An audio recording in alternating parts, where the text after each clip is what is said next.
I immigrated to this country at the age of 9 when I from Afghanistan. Before that, I remember being a very sassy, bossy, confident girl at the age of 8. Even I remember that. But around that time, it was the Russian invasion of Afghanistan, and my world just turned upside down. We ended up immigrating, fleeing for our lives in the middle of the night with the clothes on our backs, and once we came to this country, it was a huge culture shock for me. I became debilitatingly shy. So shy, in fact, that I couldn't speak in class. I remember one time, because when we came, I was still in fourth grade, but when we came, based on like the changes and the age ranges and all that, they bumped me to fifth grade. And so imagine fifth grade, I didn't speak English probably the rest of that year because we started school in January. So finished fifth grade with very little English, go into sixth grade, still learning English. We're being bullied for our accents and looking weird and being different looking, not being familiar with the culture. And then by seventh grade, I'm still very new to this country. And my teacher sends me out to pair me with this guy that I had a crush on, sends me outside to go work on this lab. And I remember I started crying because I was so overwhelmed that I was talking to a boy, and everything was so new still, and I was so scared, and that was so mortifying for me. I was just so humiliated, and then I just was so shy. I couldn't speak in class. When they would ask me a question, I would turn bright red, I would sweat, and I had this terrible habit of sweating on my nose. I had these beads just building up on the tip of my nose when I would get nervous. So everybody in the world could tell how nervous I was. So fast forward, high school, the same thing. I'm just very, very nervous, very, very shy, afraid to make friends, just afraid to exist, basically. And so by the time I was 19, I was just like, I'm so sick of this. This isn't me. This isn't the person I remember being in school. I used to have friends. I used to command respect, and even though I was 8 years old, and I was like, I know this person that I'm presenting right now is not me. So I didn't know anything about psychology. Coming to a different country, it was a whole new concept. And at that time in the 80s, it was a new concept even in this country. It wasn't as acceptable as it is now. And so I remember taking my first psychology class in a community college, and I just fell in love with it because finally I was getting the language that I needed to understand what was going on with me.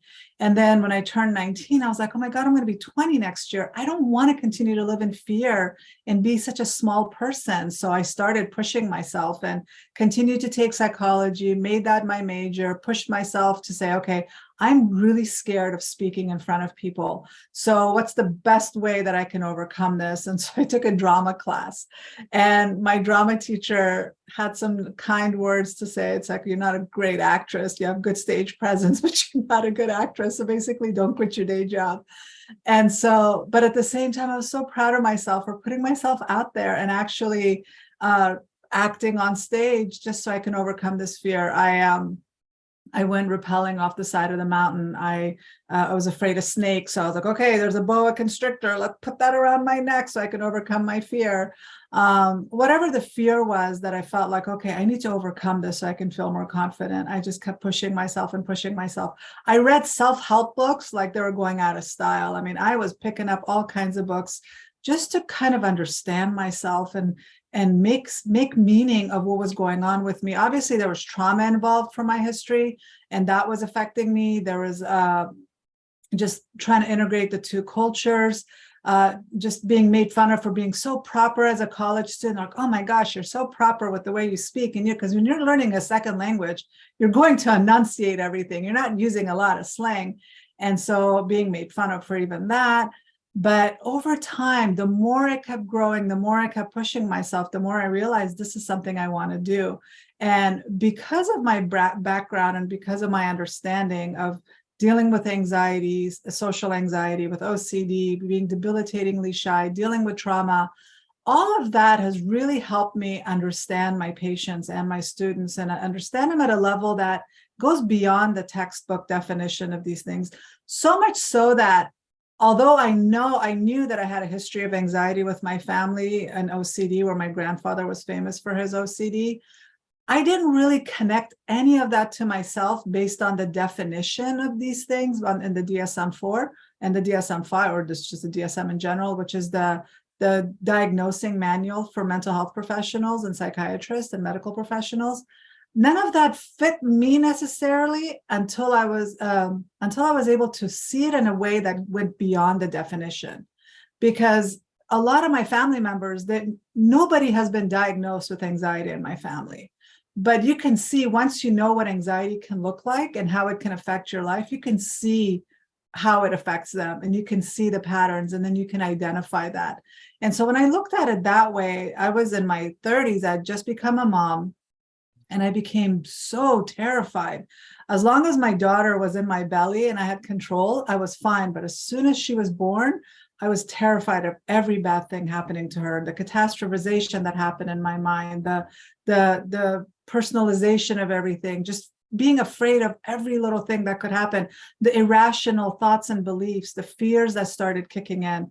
That's when I was like, okay, something major is going on here. I mean, I know I was always afraid and I was shy, but now this is becoming something major.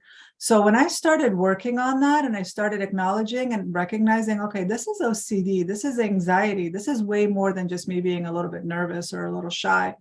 And I started really working on that. I came up with a natural way, because right before this, and in my 20s, I was diagnosed with endometriosis. Is when your hormones are out of balance and you end up developing cysts, like the endometrium of the lining of your uterus gets lodged outside of your organs. So I had a 10-centimeter cyst on my ovary, but I was a poor graduate student at that time. I didn't have insurance, and I wasn't going to graduate and get a job until the following year.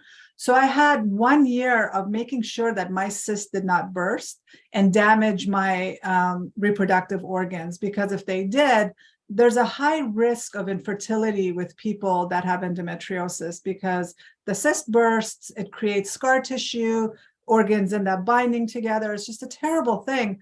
But at that time, when I was 26, people didn't really know or understand that much about endometriosis. And so even when I was telling my doctors, I don't want surgery, I want to try something different, they would just laugh at me or say, she doesn't know what she's talking about. This kid thinks she has all the answers. So I kind of avoided them for a while. In a year, I just gave myself a year to figure it out. And I learned about herbs. I learned about alternative medicine. Acupuncture became my best friend. Massage became my best friend. I just started learning about essential oils and really, really learning an alternative lifestyle, and changed my diet, changed all of that. Really helped me manage my anxiety until, of course, I became a mom, and then everything kind of went out of whack again. But it helped me. And that year, by the time I was able to go into get surgery and had insurance at that time, my body was so healthy that when they did that surgery, it was a clean removal of the cyst, no damage to my ovaries, no damage to my organs. And so I became a huge believer in a holistic alternative lifestyle like that. And I incorporated that into my treatment of my patients with anxiety and depression or whatever they were going through. And so the more I learned about alternative supplements and oils and alternative healing methods, the less dependent I became on resorting to recommending medication for my patients. The more they started benefiting from this alternative treatment modality as well. And so for that reason, I've been in practice for over 15 years, and in the past 10 years, at least, I have not referred anybody out for medication for managing their anxiety or depression. And the treatments that I've incorporated with my patients, and also now my online students, I never recommend medication. Of course, there's a place for medication, but I'm of the mindset of doing everything as natural as possible with the minimum harm to your body. And then if none of that's working, of course, go towards the medication route. But do everything you can first before you resort to that. What I've come to know, I mean, when I talk about my family struggles with anxiety or OCD, it makes it seem like we're all debilitated individuals, when in fact, we're all very successful and very determined and very achievement oriented. And so that along with all the work that I've done with my patients has made me to conclude that OCD and anxiety, being the broader umbrella term, can be the best disorder to have if you know what to do with it. And so a lot of very successful people can be on the OCD spectrum because they're not successful. They're not at the level that they are if they didn't have some anxiety pushing them, if they didn't have something that fueled that passion, right? Where with OCD, you become single focused and you're like, I got to finish this. I got to accomplish this task. And I tell my patients, I'm like, one thing you can count on with your anxiety and OCD is that it will never let you down, because society rewards people with OCD. Society rewards people that are anxious enough to make sure they're doing the best that they can. That there are a lot of people, like, they go to the extreme end of being perfectionist, and that causes a lot of stress for them. And that's when it's uncontrolled and unmanaged. Learning to control and understand the OCD and call it what it is. It's like, so the way I explain it is, it's like it's like a gift. Imagine somebody gave you this beautiful stallion, this big, beautiful stallion that it's a racehorse. And the people that gave it to you, they're like, this is a racehorse, but it's not trained. So because it's wild, it's breaking down the barn, it's kicking everybody. You try to ride it and it pushes you off and you fall off. And so you get so fed up with it, you get so sick of it, you're like, I'm just going to shoot this horse. I can't handle this. I don't want it. But a trainer comes in and tells you, if I help you train that horse is going to be a racehorse champion. And so that's the way it is. That's the way I look at the OCD in my life. That when it was out of control, when I was allowing the irrational thoughts and beliefs to control me, and so I have this little guy. I have a bunch of them. I have like all these little guys, because you need something like this to kind of talk back to. It separates you. Like when you say I have OCD or I'm OCD, you're over identifying with that diagnosis. But when you call it this is OCD, it's the OCD doing this, then you're separating yourself from it. And you know that there's a rational person inside of you.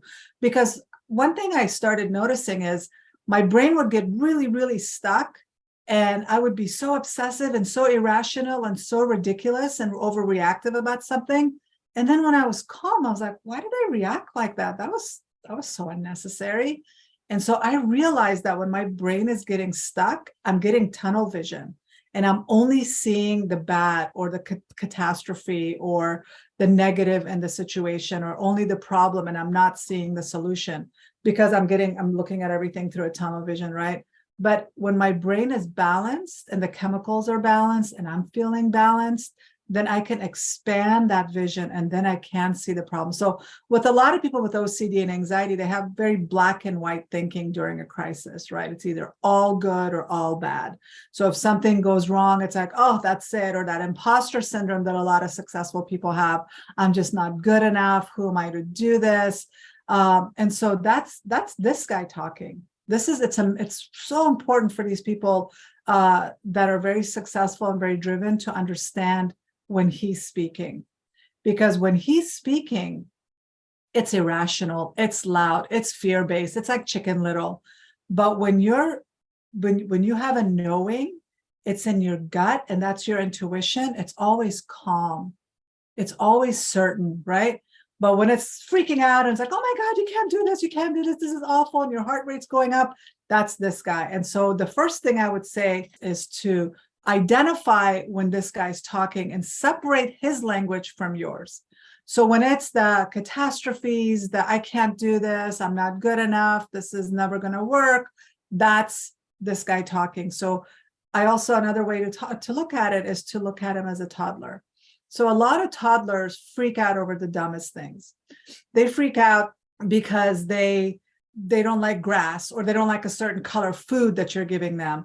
but you're not going to freak out with that toddler when they're freaking out, right? So what you do is you calm them down and you say things, you redirect them, you ask them, that's not really true. This is green, but does that mean it's poison? No, it's not. And so you talk to them in a calm way, and that way they look to you because they trust you, and then they start slowly changing their attitude towards whatever they're afraid of. So the first thing is to really pay attention and recognize when that voice is kicking in. It's not going to be all the time. It only happens when our guard is down, when we haven't had enough sleep, when we haven't eaten well, when we're overly stressed and we haven't been taking care of ourselves. And so the best thing to do is to just pay attention, and then, just like with a toddler, ask yourself, why am I being so stuck right now? Why is my brain doing this right now?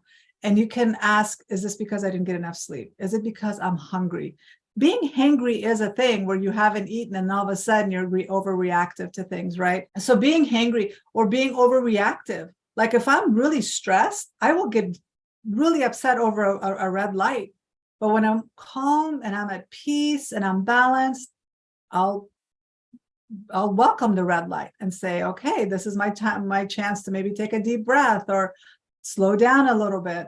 But usually people with OCD and anxiety will just go, go, go, go, go, go. And their brain is working really hard and they're exhausted. They're not getting enough sleep. They're up all night. They're scrolling. They're not taking care of themselves. So besides the recognizing this guy's voice, also pay attention to, am I taking care of this little guy like a toddler? Am I making sure it's getting the naps that it needs if it's really tired? Am I making sure that it's well fed? Because usually he starts freaking out just like a toddler would when it has some needs that aren't being met. So you taking care of yourself, you making sure you're getting enough sleep and getting that rest and repair. You making sure you're not drinking a lot of coffee. A lot of successful people are also fueled by a lot of coffee. And if you have any kind of anxiety or OCD, you're going to feel jittery. And that jittery effect is going to make you feel more anxious. So cutting back on coffee, or at least not the first thing in the morning that you drink, and not letting it raise your cortisol level even more, is going to help you have a calmer morning. For me, it's so important for me to have a very slow morning. I don't like anything on. I don't like any noise. I like to do my stretches, my prayers, my go for my walk.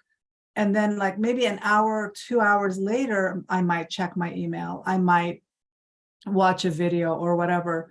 But for the first couple of hours, I just want to be focused on just being calm and paying attention to calming my central nervous system and starting the day off on a very calm way. And then throughout the day, making sure to pause and maybe take some deep breaths, maybe do a guided meditation, maybe do some affirmations, because my goal is for all of us to prioritize our mental health 24 hours a day.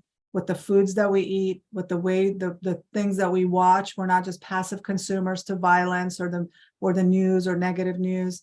I want us to be very intentional about what we subject ourselves to, so that we are calm throughout the day and making rational decisions. We're going to be more productive by doing this. We're not taking time away by doing this. We're actually being more productive. Yeah, and this guy, I mean, he's cute for a reason, because I don't want us to kill him. I don't want us to get rid of him. He's there to serve us. And he will make the best assistant. He will make the best little servant for us and will do whatever we ask him to do. So just like that, of the same amount of energy you spend on worrying and catastrophizing and just wasting your energy on worrying, you can use that to channel it into something positive. And he will do that for you if he's trained to react appropriately. But right now he's just a scared little guy. And so we want to befriend him. And that's why I consider it the best disorder, because if we learn how to train him to work for us, then we're never going into the world alone. We are always going to be armed with these tools, because the baseline ingredients that we are made up of with this kind of brain is society rewards us for that. We're very driven, we're very motivated, we're very achievement oriented. So why wouldn't we succeed, right? But we have to do it from a place of being in control and driving the bus ourselves, instead of letting this toddler drive the bus. Because when he's driving the bus, He doesn't have a license. He's never learned how to drive. He's driving us all over the place, and he might even crash the bus. I just like that image of me bopping along in the back of the bus going, oh my God, who's driving this bus? I'm getting sick back here. And then realizing, I got to get to the front of that bus and take control. That's all it is. We need to have these visualizations and empower ourselves, and not just feel like, I have anxiety, I have OCD, therefore I can only take medication and I'm never going to be able to do anything about it. There's so much you can do about it, and you don't need to suffer. It's a wonderful thing if you know how to train it and make it work for you. The reason I became so passionate about this and specialized in anxiety is because I saw how it was holding me back. It made me feel small. I didn't apply for jobs that put too much attention on me. I didn't do public presentations, because I was so afraid of putting myself out there. It affected me financially. I didn't really put myself out there because of fear. I didn't take jobs that might actually pay me more because of fear. And so a lot of people with anxiety, they know something is holding them back. And I'm saying, let that go. You don't have to just keep dragging this thing behind you. Make it a partner and become in control of it again. Because once you feel empowered, you don't have to wonder about, oh my gosh, am I going to wake up with panic in the morning? Am I going to have morning anxiety? Am I going to freak out if I have to go speak to my boss? Am I going to freak out if I have to go do a group presentation with my colleagues? There are so many ways anxiety can hold us back, and it really doesn't have to. And I wish that I knew the things that I know now in my 20s, because my life could have been completely different if I did, but something was always holding me back. And I don't think that that's something we should allow to hold us back if there's a way to take care of it, even on your own. Like, I have courses that you can, if you don't want to go to therapy, if you don't want to deal with all of that, there's stuff you can do on your own, just like I did with my self-help books. Train yourself, empower yourself, get the information that you need, start hacking your life, and you will be able to regain control of your life again.